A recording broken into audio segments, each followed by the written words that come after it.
presidente Lula convocou todos os ministros para uma reunião na próxima sexta-feira no Palácio do Planalto, em Brasília. Segundo a apuração da âncora da CNN, Daniela Lima, aliados de Lula prevêem que o presidente dará um freio nos anúncios feitos por ministros. Será a primeira crise na esplanada? Vamos ao debate. Eu começo por você, Yuri. O que você avalia que está acontecendo? Quer dizer, a gente viu ali o Carlos Lupe, por exemplo, dizendo que a Previdência não é deficitária, a gente viu essa mudança de tom, pelo menos, do Jean Paul Prates na Petrobras, a gente viu o atropelo ali em cima do Fernando Haddad com a questão da desoneração, está faltando organização, as ideias petistas são essas mesmas, está precisando de uma outra embalagem, o que você avalia?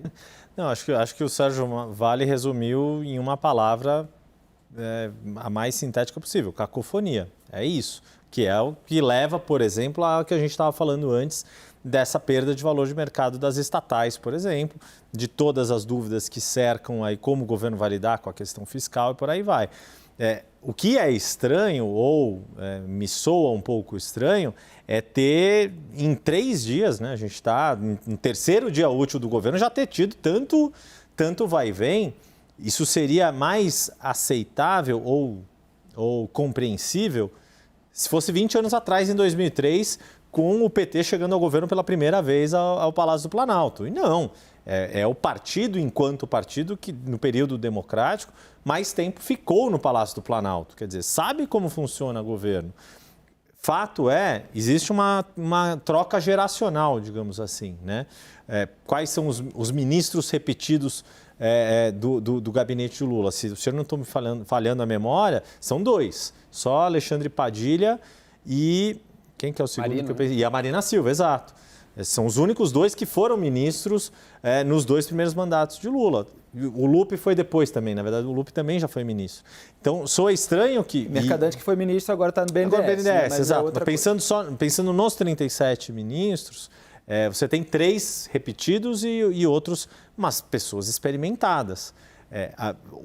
E aí, né, a bola nas costas, por exemplo, que Fernando Haddad levou nessa questão da desoneração, num tema tão sensível que o PT sabe que é uma sensibilidade grande. Preço de combustível tem um contraponto importante, mas sabe que criar expectativa de inflação é a profecia autorrealizável, então teve muita bateção de cabeça. É natural que pelo menos até o 5º dia útil, se tem esse freio de arrumação, é a expectativa que aconteça, né? Joel, ao longo do governo Bolsonaro, muitas vezes o presidente falou coisas que gerou reações também, e aí muitas vezes se criticava, mas ele não tem noção de que ele é o presidente da República, quer dizer, uma declaração tem peso, repercute no mercado, embora os petistas digam que o mercado não reage, mas houve determinados momentos de reação, o próprio Bolsonaro tem um vídeo dele numa live reclamando, o mercado está nervosinho, irritadinho, algo nesse sentido, e agora você vê petistas dando certas declarações que têm consequências, elas têm efeitos. Agora, são as ideias petistas mesmo?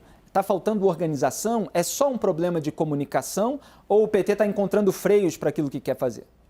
Eu acho que é um problema até de organização. Eu não vejo numa fala do Lupe, por exemplo, como parte do projeto petista. Isso aí saiu da cabeça dele, ele resolveu falar. Não sei por que motivo, ideias destrambelhadas da cabeça dele. Posso interromper, contar uma coisa rapidinho? Fala, me lembrei, né, também fazer uma apuração com gente do governo, falando, Lupe sendo Lupe. Pois é, então é uma desorganização fruto, talvez, do próprio fato de serem 37 ministérios, isso facilita muito, cada hora vai ter algum ministro fazendo alguma coisa que não estava bem desenhada. Me lembra muitos eventos do governo anterior, inclusive às vezes, Felipe, era o contrário, às vezes era o Bolsonaro que vinha botar razoabilidade. Por exemplo, no Guedes, querendo CPMF, era o Bolsonaro que tinha que vir falar, não, peraí, não vai ter CPMF, a gente não vai fazer isso. Então, as coisas aconteciam também. Isso, por um lado, é parte de um governo, por outro, o governo é bom que sabe, e eu acho que isso está sendo muito bom para a gente ver como ele está em marcação cerrada. É o mercado ultra pessimista. Será que o mercado é um pouco mais sensível com o Lula? Eu acho que possivelmente sim, porque ele já é visto como alguém irresponsável. Então, se uma fala dele parece levar ainda mais irresponsabilidade, a reação vai ser bombástica. Assim como talvez pessoas ligadas a direitos humanos e outras liberdades individuais fossem muito mais sensíveis com coisas do Bolsonaro. Também uma fala dele fora do lugar no tema direitos humanos já era levado assim como algo gravíssimo. Se o Lula falar algo semelhante, ou alguma besteira, alguma piada, eu não acho que vai ter a mesma tipo de reação. É a imagem que cada um construiu que determina um pouco a reação que certos tipos de fala vão ter. Vamos ver se o governo se organiza, porque a marcação é cerrada do mercado, da imprensa, nós discutindo, e das redes sociais. Assim, não tem uma vírgula desse novo governo que não esteja sendo analisada, julgada, criticada, e o governo está sentindo, tanto que o Lula vai se reunir aí. O histórico de cada um pesa. Hélio Beltrão. Pois é, governo que prega união, né? Não tem união nem entre eles. Uma baita desunião. E você mencionou o Lupe, que houve aqui minimizar o que o Lupe fala ou não, mas já poderia a AGU, a Agência Geral, como é que é? A Advocacia Geral da União. Ele desinformou sobre a política pública. Porque isso é a maior desinformação já vista no Brasil. Dizer que a Previdência Social é superavitária é uma coisa inacreditável. Porque não negacionismo previdenciário. Negacionismo previdenciário. Agora, não só a Previdência é deficitária e muito no ano corrente, entre o que você arrecada e o que você gasta, mas muito pior se você fizer o cálculo que tem que ser feito, que é o cálculo atuarial, que leva em conta o que você vai receber de contribuições do futuro e compara com o que você vai ter que pagar, dada a regra atual. Esse déficit que eles procuram esconder, tem que usar a lei de acesso à informação para obter, né? A última vez que eu olhei era 250% do PIB. A gente fala aqui sobre a dívida do governo de 75% do PIB. Isso aqui, o déficit da Previdência, que o Lupe quer esconder, desinforma, é muito maior do que toda a dívida que está causando problema para o PT. Então, vamos usar essa informação, essa desinformação, hein, Yuri? De forma certa. Não, e a desinformação de fato, porque basta lembrar que em 2003, aí de novo, né, lembrando aqui, em 2003 o próprio governo Lula, no seu início, aprovou uma reforma da Previdência do setor público, sabendo que é preciso sim controlar esse gasto. Claro que isso tem muito de retórica política e foi uma bobagem, tanto que foi desmentido. Nenhum ministro ou ministra quer começar, né, tomando posse do cargo e sendo desmentido na sequência. Mas o que é negativo, só para completar, o Lula deu um freio nisso, muito bem, mas dizendo que não vamos fazer nada na Previdência, quando já deveria estar se estudando uma nova reforma da Previdência por conta desse déficit amalucado que todo ano consome enorme pedaço da arrecadação pública, o déficit corrente da Previdência Social. O que esses desinformantes do cálculo fazem, é uma série de artimanhas. Eles falam assim, não, o que vai para a Seguridade Social... Eles redefinem. Eles redefinem, não o que entra na Previdência, mas inventam um outro bolso que já está sendo gasto com outra despesa. E o tesouro é o tesouro, sabe? Então o déficit tem o tesouro, ele vai ter que pagar muito mais do que entra nele, pelas contribuições. Vamos ouvir aqui o Mário Vitor Rodrigues. Mário, muito se criticou, principalmente, claro, no campo da direita, que o Lula estava entregando ali um cheque, quer dizer, as pessoas, né, os eleitores estavam entregando um cheque em branco ao Lula justamente por falta de concretude nas propostas no plano de governo, embora essa crítica também tenha sido feita à campanha do Jair Bolsonaro. Você acha que todo esse disse-me-disse, disse-não disse, essas amaciadas, essas mudanças de declaração, recuo, amenização, seja como queira encarar, é fruto da falta de alguma diretriz? Olha, sim, pode ser, sem dúvida. Acho também que falta sensibilidade do que a gente falou no bloco anterior. Acho que falta sensibilidade ao governo para entender qual é o ambiente. Enfim, e aí a gente pode aqui fazer mil elucubrações, se é o PT ainda com mania de grandeza, se a ficha não caiu. O fato é que a gente está vendo um comportamento que não vai ao encontro do momento eleitoral. A eleição acabou ontem. De novo, foi vencida por um fiapo, o país está dividido. Então, tem isso. É engraçado você citar o Bolsonaro, Felipe, porque, na verdade, essa reunião que o Lula chamou para fazer esse freio de arrumação, assim, dentre algumas coisas que são parecidas entre o Lula e o Bolsonaro, eu acho que a gente vai ver agora, assim como a gente viu durante os 4 anos do Bolsonaro, a gente vai ver um presidente muito centralizador.